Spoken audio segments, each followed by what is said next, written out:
Yang pertama, ingin meraih ridho Allah Subhanahu wa Ta'ala. Yang kedua, ingin membanggakan kedua orang tua dengan menghafal Al-Quran.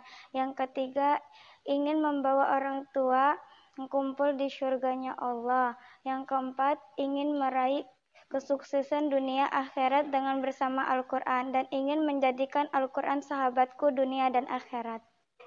Ingin mendapatkan ridhonya Allah. 2. Ingin berhaji dan menghajikan orang tua. Ingin membanggakan kedua orang tua.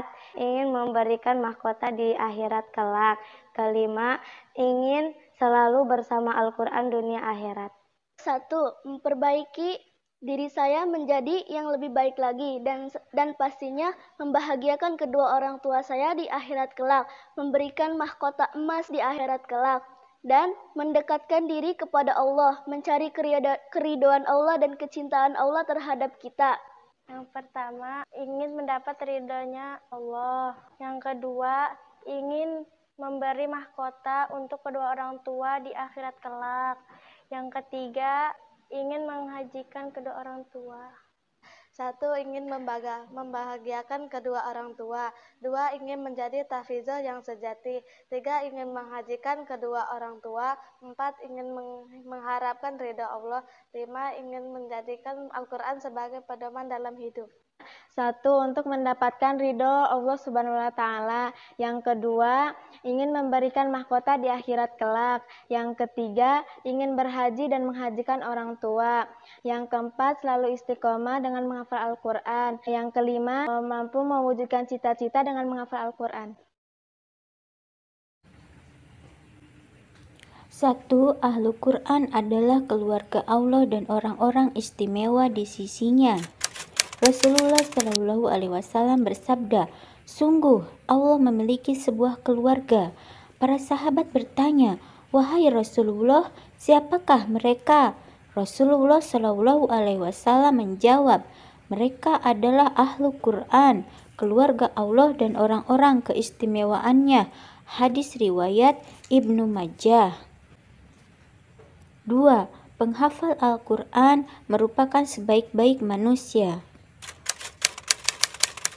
Sebaik-baik kalian adalah yang mempelajari dan mengamalkan Al-Quran. Hadis riwayat Bukhari. 3. Penghafal Al-Quran dinaikkan derajatnya di surga.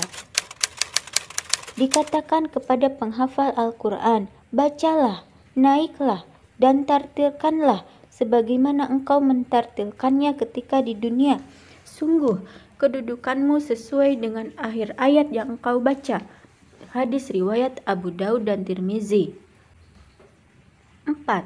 Penghafal Al-Quran dipakaikan mahkota dan baju kemuliaan. Ketika hari kiamat, Al-Quran datang kepada pembacanya seraya berkata, "Duhai Rabbku, pakaikanlah untuknya." Orang tersebut pun dipakaikan mahkota kehormatan. Al-Quran berkata lagi, "Wahai Rabbku, tambahkanlah perhiasan." Orang tersebut pun diberikan pakaian kemuliaan. Al-Quran berkata lagi, "Duhai Rabbku, ridhoilah ia sehingga Allah pun ridho atasnya." Dikatakan kepadanya, "Bacalah dan naiklah." Setiap ayat yang ia baca diberikan satu kebaikan. Hadis riwayat Tirmizi. 5. Penghafal Al-Quran dipakaikan kepada kedua orang tuanya jubah kemuliaan yang tidak bisa disamakan dengan dunia beserta isinya.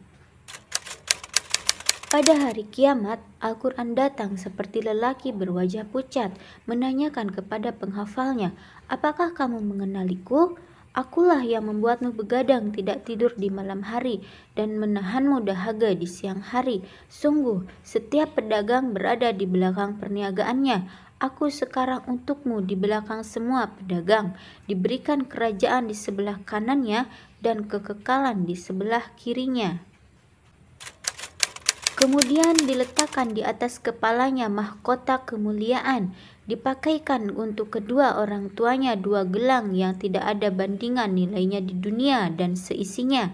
Keduanya berkata, "Wahai Rabbku, dari manakah ini?"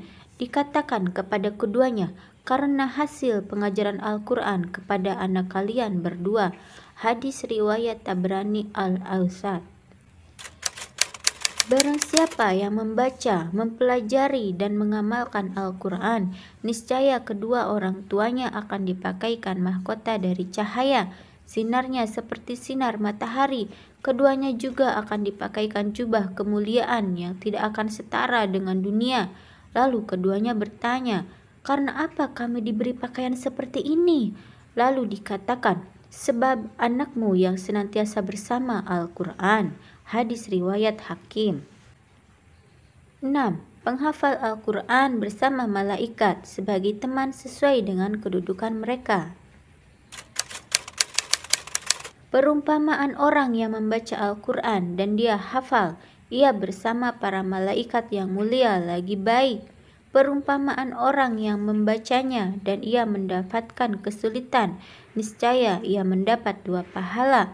Hadis riwayat Bukhari dan Muslim. Semoga kita termasuk Ahlul Quran. Amin.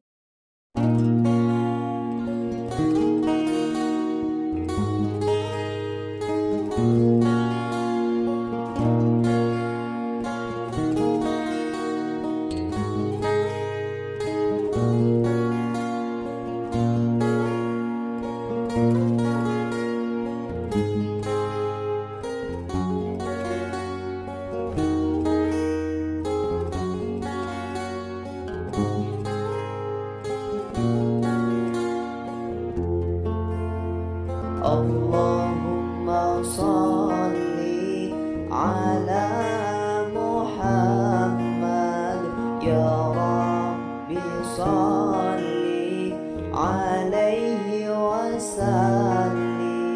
Allahumma salli ala Muhammad ya Rabbi salli alaihi wasallim.